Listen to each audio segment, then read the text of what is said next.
Good evening, everyone, and we are continuing on our study in the book of Deuteronomy, chapter 7. We left off the last time in verse 11.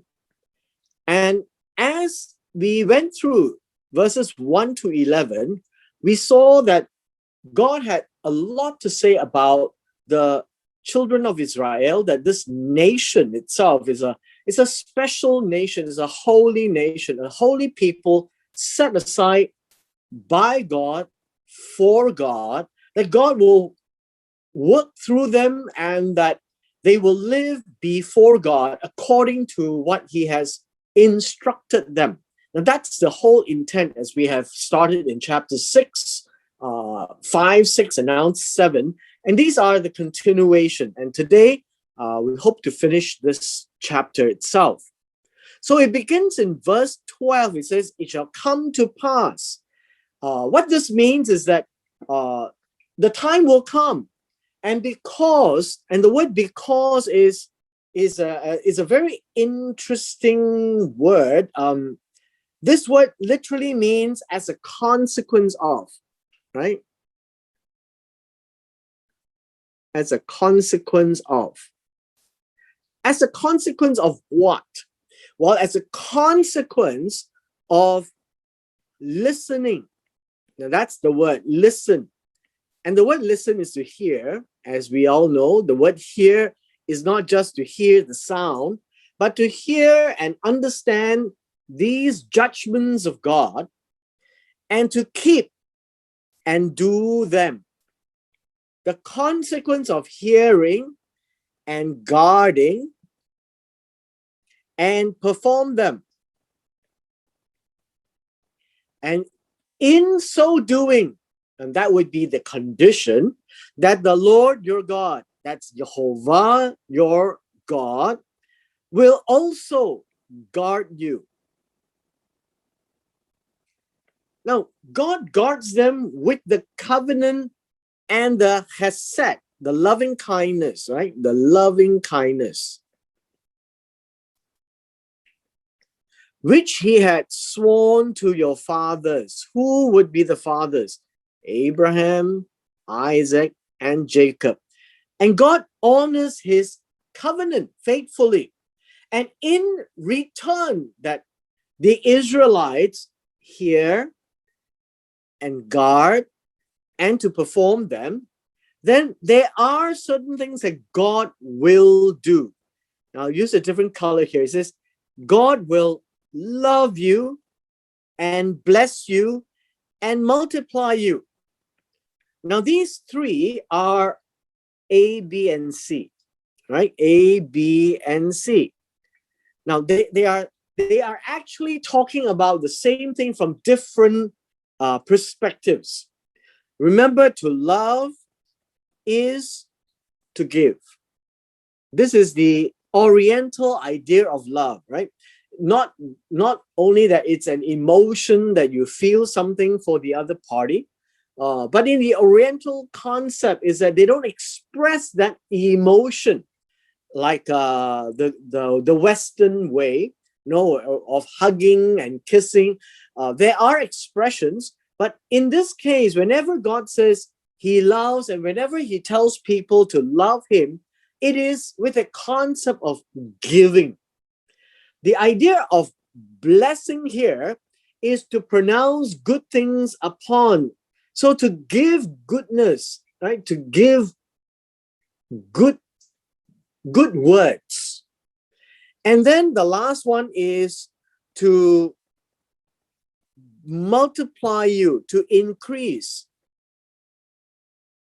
to give you increase. So it's all about giving something.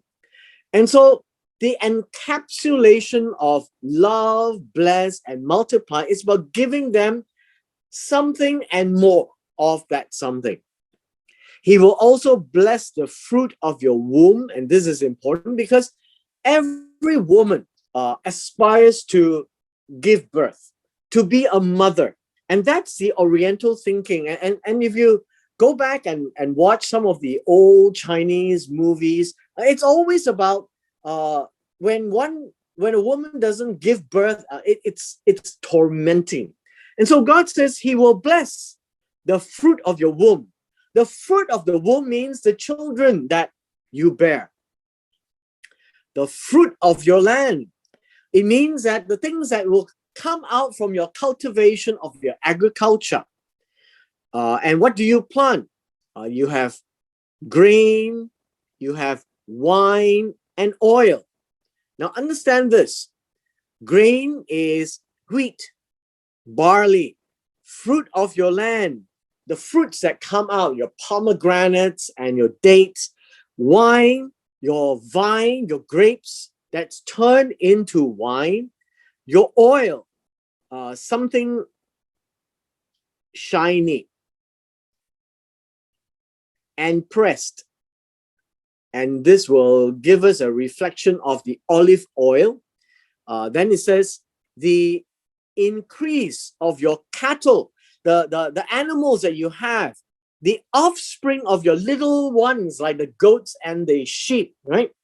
In the land, when you get into the land, which he promised to your fathers to give you.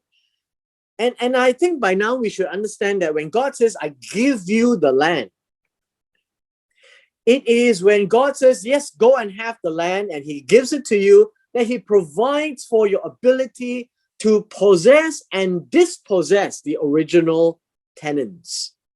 And so the giving is not wrapped in a bow and then you go in and then you cut the ribbon and get keys to the city. You've got to go in, you fight, and you rely on God to give you that extraordinary ability to win over your enemies who are greater than you, bigger than you, stronger than you, and larger in number than you. And yet you will win, because that will be the trust that comes from God. And you will be blessed above all peoples. In verse 14, it says, all peoples, the peoples that is around them. You can look at the Egyptians, the people in the north, in the Lebanon, in Assyria, in Babylon, in Syria, in Moab, right? In Ammon, in Edom, and all these people who travel back and forth. What God is saying is that you are my people. You are supposed to be a holy people, someone set apart just to serve me, because I took you out of Egypt. You see, the whole concept of God taking them out of Egypt and now making them his people is a special people. And so God says, to show that you are a special people, I will bless you above all peoples. That is also to say that, yes, God does bless other nations, but with regards to Israel, his special people, they will be more blessed. Right? There shall not be a male or female barren among you or among your livestock. There will be many, many people that will come out. And that is what it means by multiply. And multiplication is a blessing. Giving them fruit of the land is a blessing. Giving them fruit of your womb is a blessing. That's love. That's blessing, and that's multiplication. It's talking about the same thing. And the Lord will take away from you all sickness. Now in verse 15, the idea of sickness doesn't only mean disease, it also means calamity, right? Calamity. The idea of calamity would be that things that is going to hurt you, things that is going to drill into you, that you will feel pain and afflict you with none of the terrible diseases of Egypt, which you have known, because they've seen what God did, the boils and so on and so forth. And this will not affect them. Right? God will not put, well, afflict here literally means to perform this or to put upon. to put upon you, but will lay on them all those who hate you. And so all these terrible diseases, all the calamities will come upon all that is against, who turn against you. And so you could see that this is showing that God is a kana God. God is a jealous God. God will protect his people. You see all of these, God blesses his people and God will protect his people.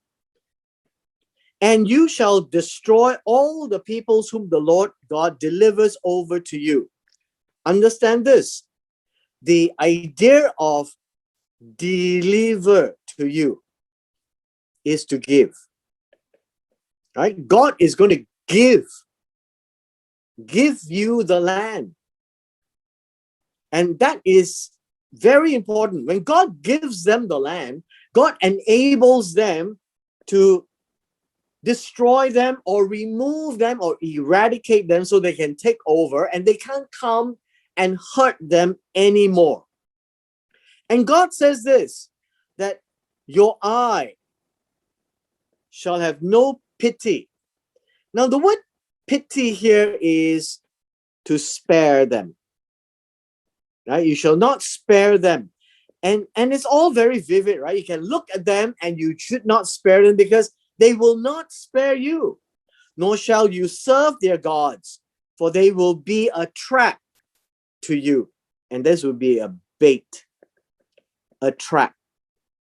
And so this is important because these people, if you don't destroy them and remove them, then what is going to happen is that they will come and tempt you with their gods.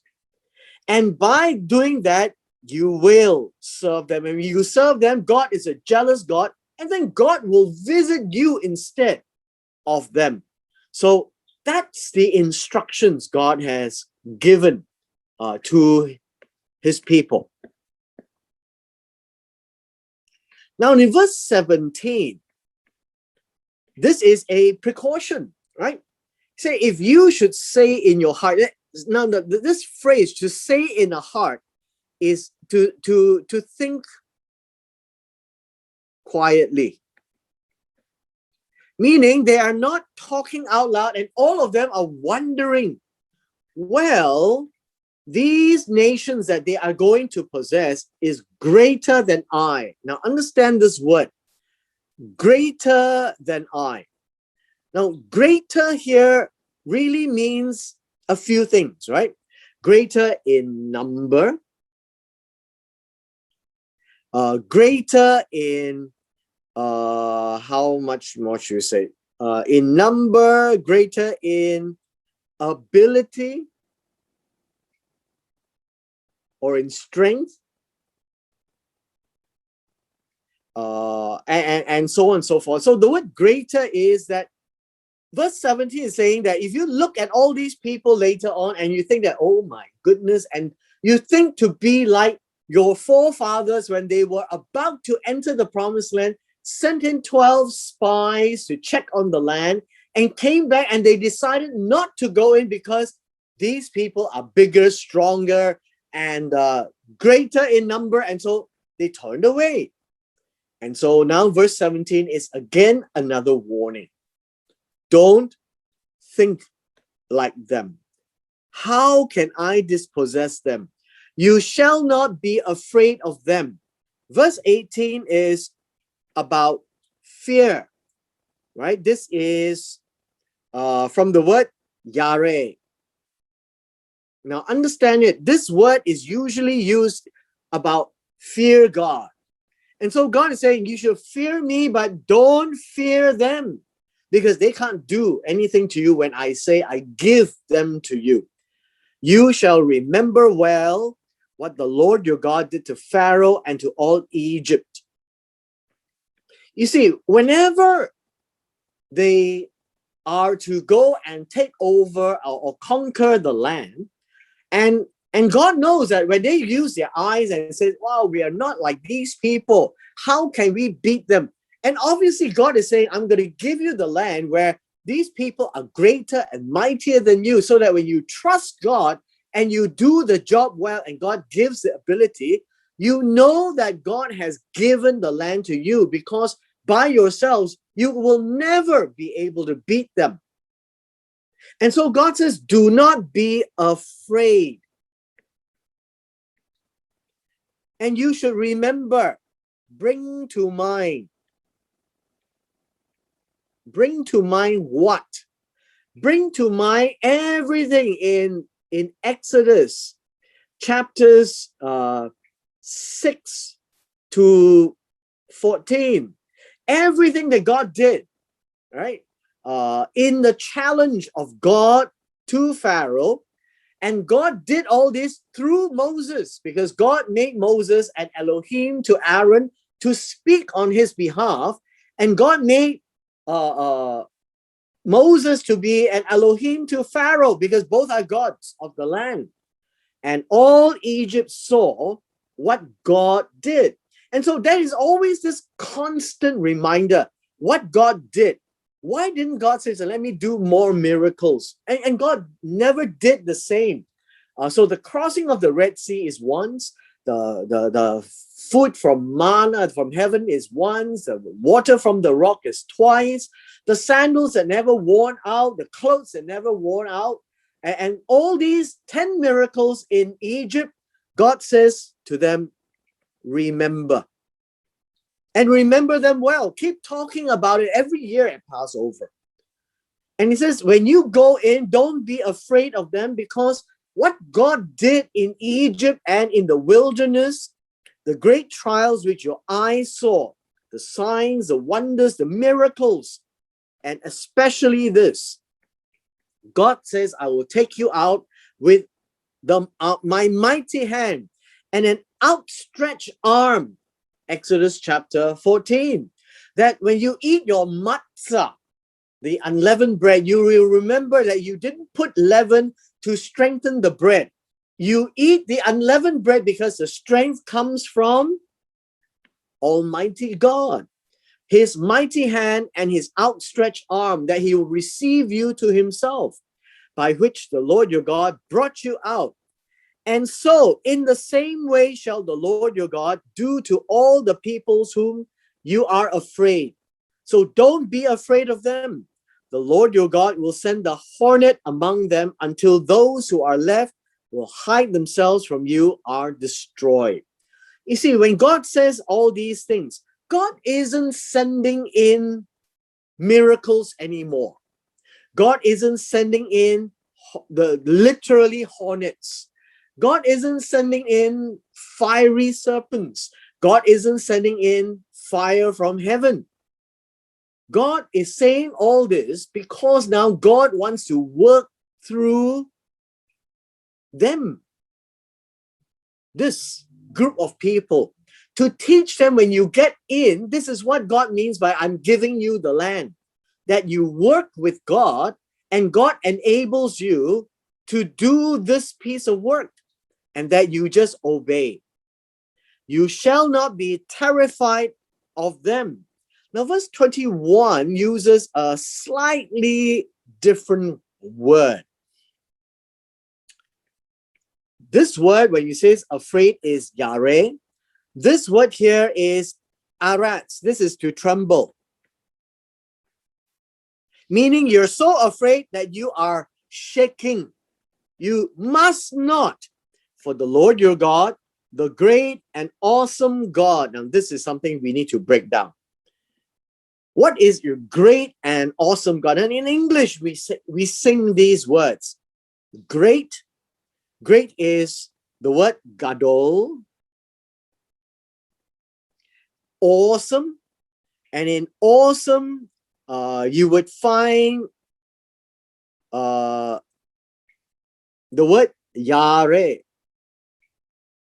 And now we unpack this a little bit. First, why is awesome the same word as this afraid, yare? Because God is a God that people must fear. So instead of awesome, right? Instead of awesome, And in this way, the idea here is to be fearful, to be dreadful, to be held in awe, to be astonished. It's like, oh wow. And the oh wow is not excitement.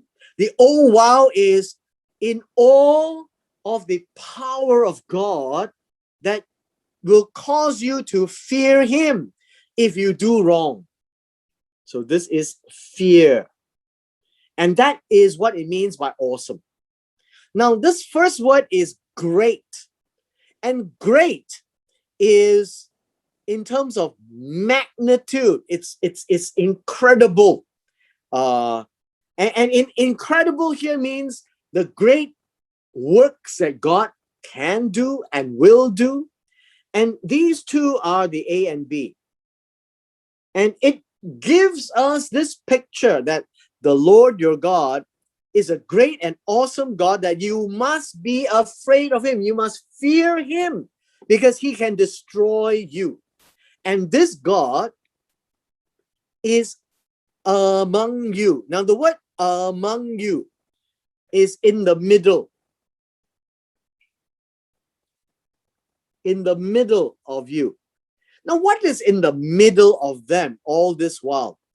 If you recall, when we are doing the book of Exodus, from chapter 25 onwards to 31, we talked about the tabernacle. And God wanted Moses to instruct them to make the tabernacle because that is the holy place that God will dwell in the middle of them, among them, so that you know that God is amongst you. And that's a visual, right? Very visual, vivid imagery that you can see that God is amongst them. But to know that the Lord your God is a great and awesome God that you fear, and the fearsomeness of God, then you just watch what God will do through you before all these people. What is God going to do? Observe. The Lord your God will drive out.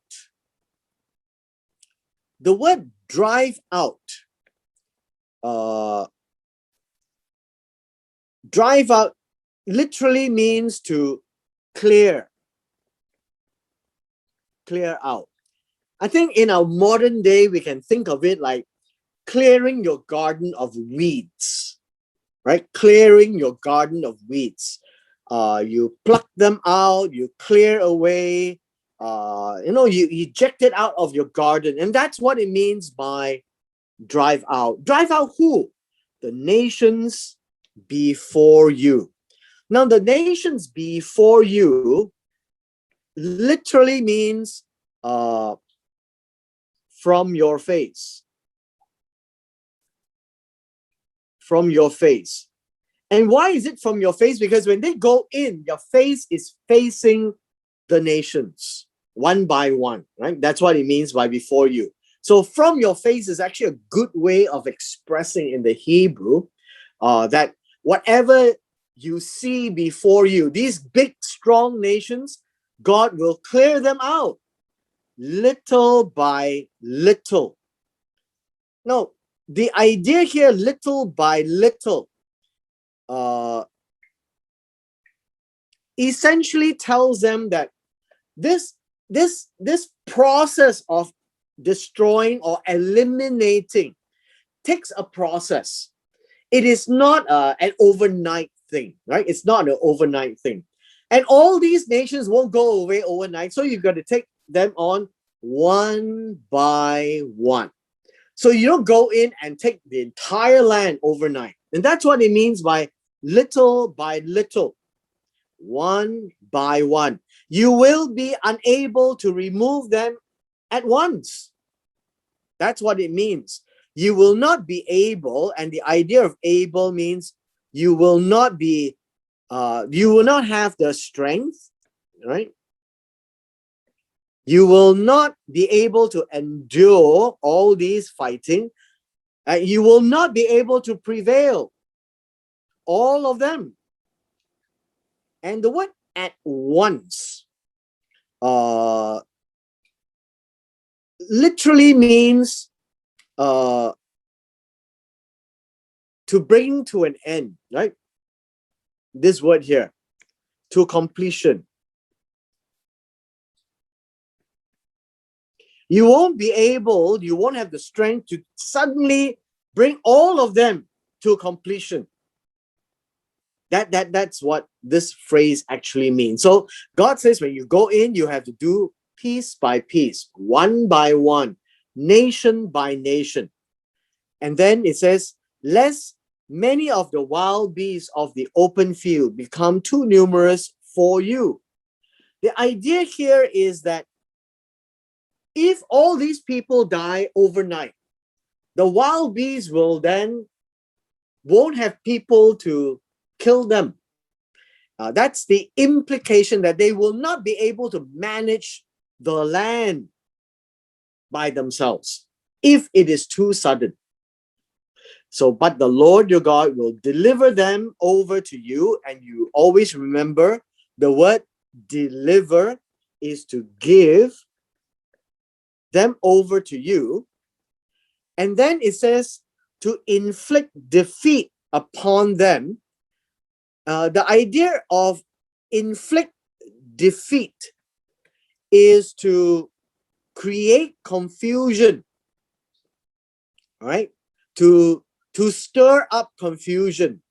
I think to stir confusion will be a good explanation. To stir confusion upon them, and they will be confused, and then you will fight them, and then they will be eliminated eventually. Okay. In verse 24, and God will deliver their kings into your hands. Again, the word deliver, give. Now I bring you back to when they were passing through Edom, Moab, and Ammon. God says, do not touch them, because I did not give their land to you. Because God already gave Edom to the Moab, the Edomites, gave Moab to the Edomites, and gave Ammon to the Ammonites. And these are all relatives. Edom is Esau, the brother of Jacob. Moab and Ammon are the sons of Lot. And so they are all related. And God says, I did not give you the land, so don't touch. Because God did not deliver them. And if you do, God will destroy you. And so now God gave them the land of the Amorites, right? King Sihon, King Og. And now God is saying, when you go in, God will give you all these other lands, and you will destroy their name from under heaven. Now, this is important to understand. The idea of verse 24 is the word destroy here literally means to put an end to their name. To their name means to their memorial. And this literally says this, that when you go in and you destroy and take over all these people, you don't have the peoples of Jericho, of Ai, of a number of these nations that's around them. They're not there anymore. The Philistines, right? And the Amorites, all of them are no longer there. So who are there now? The Israelites from under heaven. Now, under heaven is an expression that the heaven looks upon the land, and when you remove them, the heavens will not even see them anymore. And no one shall be able to stand. And this is literally the word stand, to stand up, right? Stand up. To stand up against you until you have destroyed them. And so people will be afraid of you, and you can see some of the nations, they will come and make friends with them. And God says, no treaty. Now, one of the things when we get into the book of Joshua, you realize that they actually didn't listen to God very well. And verse 25 says, when you come across their gods, you shall burn. Now, this word burn is literally to light up, right? To kindle the carved images of their gods with fire. And that is literally destroy them. Don't see them again. You shall not covet the silver or gold that is on them, nor take it for yourselves. What do you mean? Which means that the silver or gold is overlaid, right? Overlaid on these idols. And these idols will look like gold. Wow, expensive. But you must not take any of them. God doesn't want them, and God doesn't want his holy people to be contaminated by them. That's what it means. Do not take it for yourselves. Don't contaminate, lest you be snared by it. Now, the idea of snaring is to be enticed, right? To be enticed, to be lured. And you can think about this with King Saul, because it is an abomination. Now, this word abomination means a disgusting thing. It disgusts God. Now, so this is actually an expression, an emotion, and disgust is like something that you hate. And so this is something that God hates. Think about it. In chapter 5, 6, and 7 of Deuteronomy, we have always been looking at,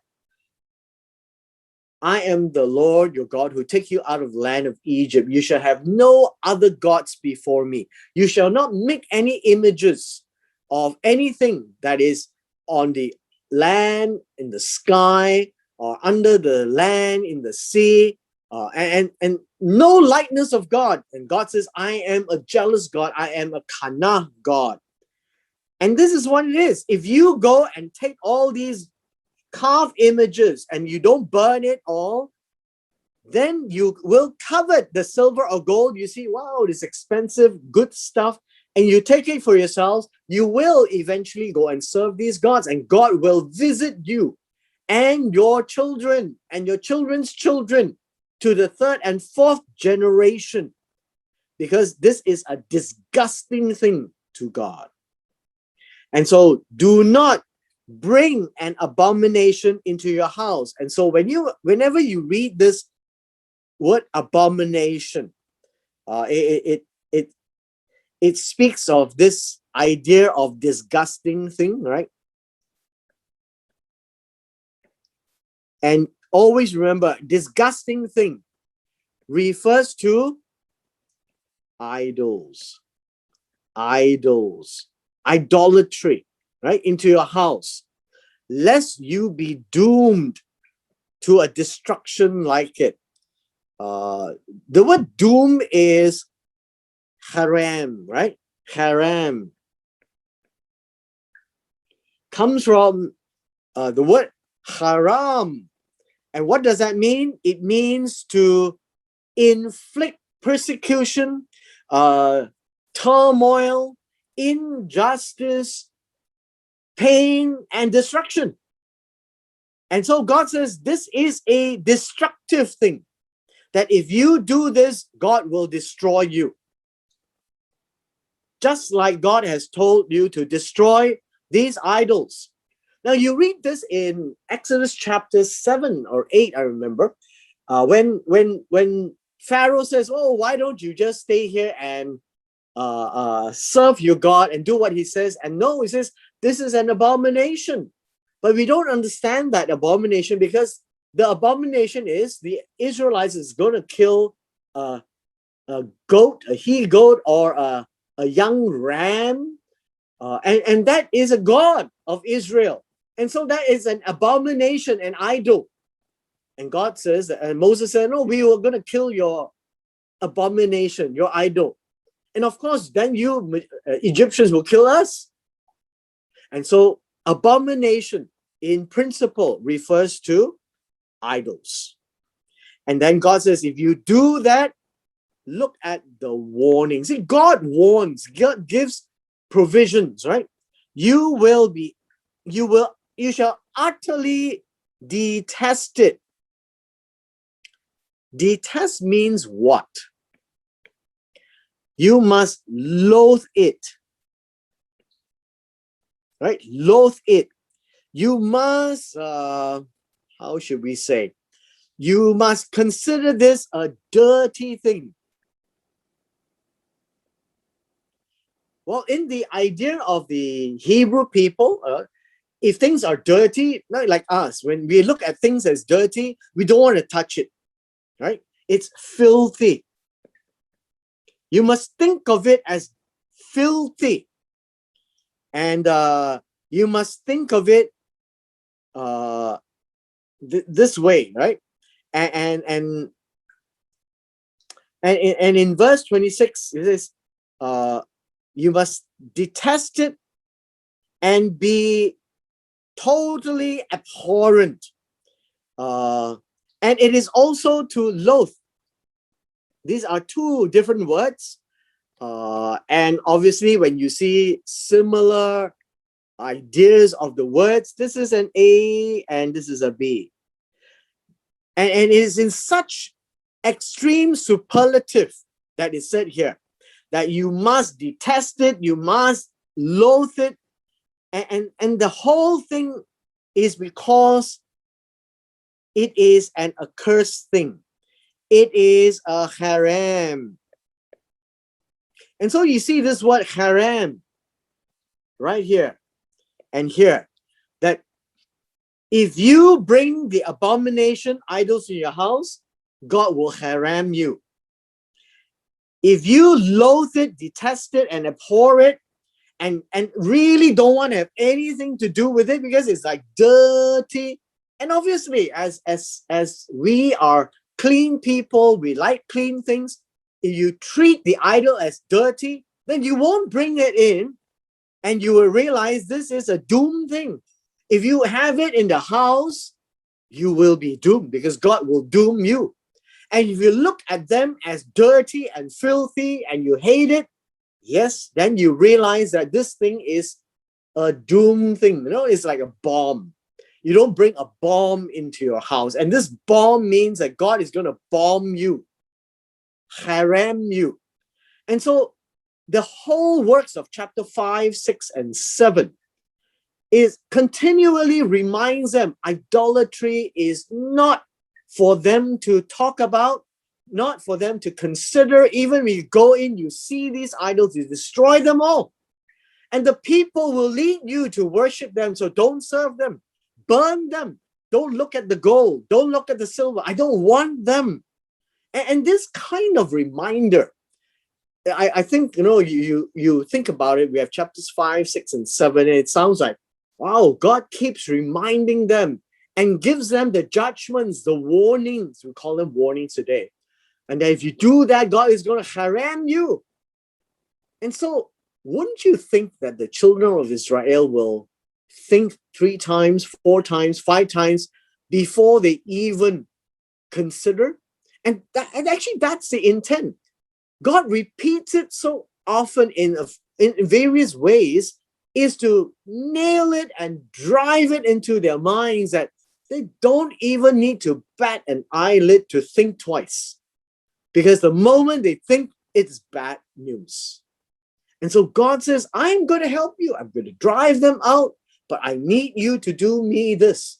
Destroy all of the idols. God knows these people, and I guess God knows us too. Now we would think, are there any idols that we're looking at? Idols really are things that draws us away from God that we serve. And man serves gods. Now we call them Elohim, right? So the word God is Elohim, and idols are Elohim. People who are extraordinary are Elohim.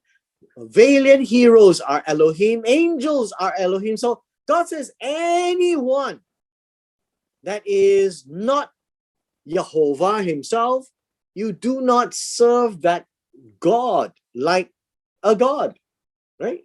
They are humans. And so if you take this carved image and you do that, God will haram you.